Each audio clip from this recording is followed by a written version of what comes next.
Time for another board game review, and this time we have the game The Adventures of Robin Hood. This is simply by Thames Kosmos, and is designed by Michael Menzel. England, 1193. Nottingham is suffering under the yoke of evil Prince John and his henchmen. You slip into the roles of Robin Hood and his companions, Little John, Maid Marian, and Will Scarlet, to fight against injustice and discover dark secrets. The Quick Start Guide plunges you headlong into your first adventure in this easy-to-learn family game.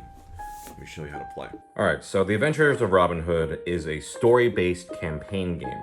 And each game you play, you're doing a different mission from this fancy book. It has a whole bunch of scenarios in here.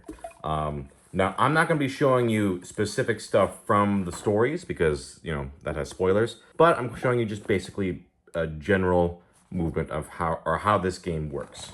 To move your guy in this game, you use these movement figures. So, if I do something like this, and making sure I don't go through like art, like trees or things like that.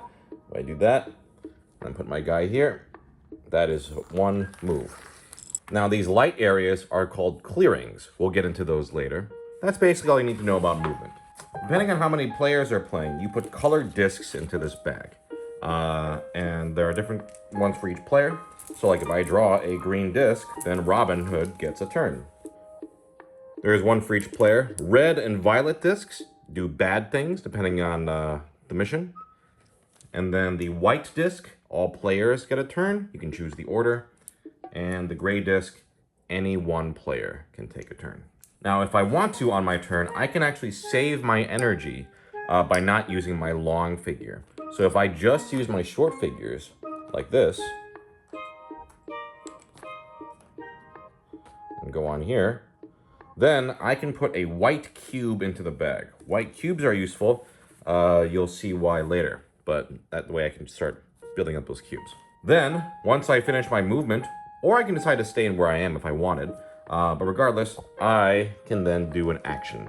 One of those actions can be examining this question mark tile. So I look at the number, it says 90. I go to page 90 in the book.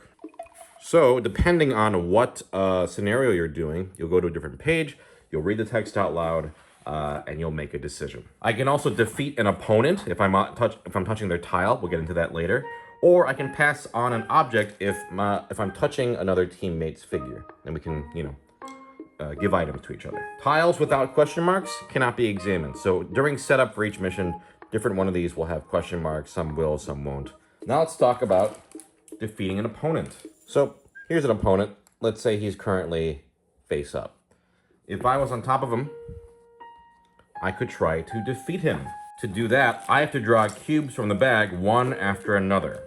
Whenever I draw a white cube, the opponent is immediately defeated. However, if I drew 3 violet cubes instead, that would be a fail. So yeah, these get added to the bag gradually. Then that's why those white cubes are useful, because those are successes. Whatever cubes you draw from the bag are never put back in. Once you defeat a guard, you flip the tile over. Well, you also get the reward underneath. We'll get into what that means later. And you also put an hourglass on top. This way these guys won't spawn again too quickly. Whenever you draw a red disc, hope in the land starts to sink. So at the start of the game, this hope counter will be on a specific space. And it'll start going down by 1 per player. So if it's 2 players, it would go down by 2. You also draw what's called a seal. And seals will start flipping or spawning guards randomly around the board.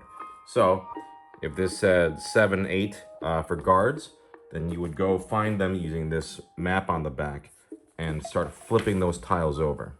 I'm not going to do every single one. You get the idea. You just flip over all the appropriate guys.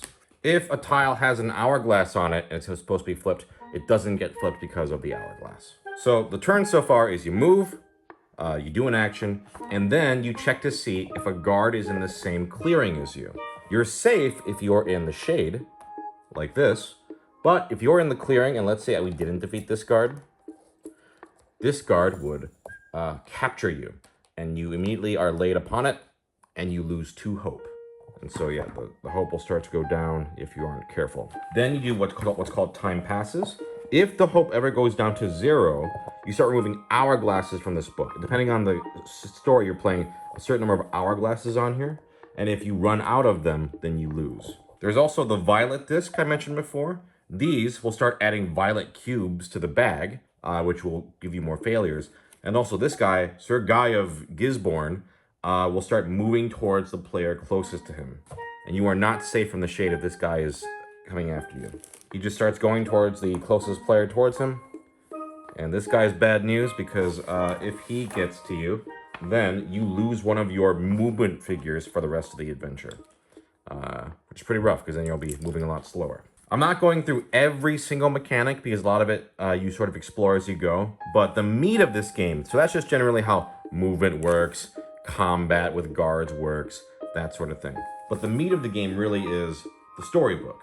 So, if you look here, Chapter 1, The Escape, it'll tell you specifically, like set up, like put Little John on this tile, flip this tile, flip these tiles, and then certain characters will start in certain spots. And then how it works is whenever you flip a disc, or I'm not flip a disc, but draw a disc, it'll tell you to go to what page. So if I draw the blue disc for Little John's turn, we go to page 11, and then something happens there. So it's very specific depending on the mission. The gold ribbon, you use this to sort of keep track of where you are. Again, the book is pretty clear in telling you how this all works. So for example, let's say we were doing a Little John page.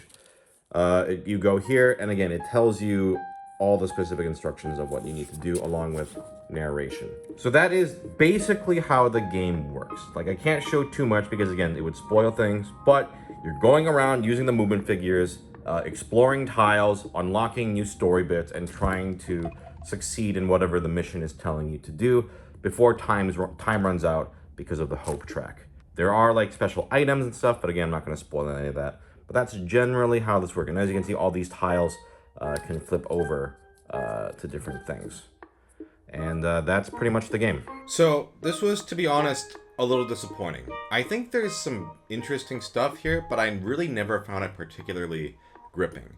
I think the movement mechanic is fun. You know, it can be a little fiddly navigating around corners of objects, but ultimately I like the novelty of there's not spaces, it's just use these to move around. It felt fun.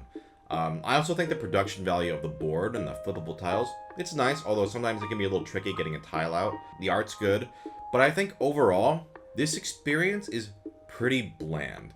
The combat or stealth parts with the guards, it's very simplistic, there's not a whole lot of tension. The choices you have to make in the book feel pretty cut and dry. Also because there's only one giant map, and there's only so many spots to examine, it can feel repetitive, because even if the content of the chapters are different, it's still like, I know this map. You go here, there's a thing here. It just feels very stale.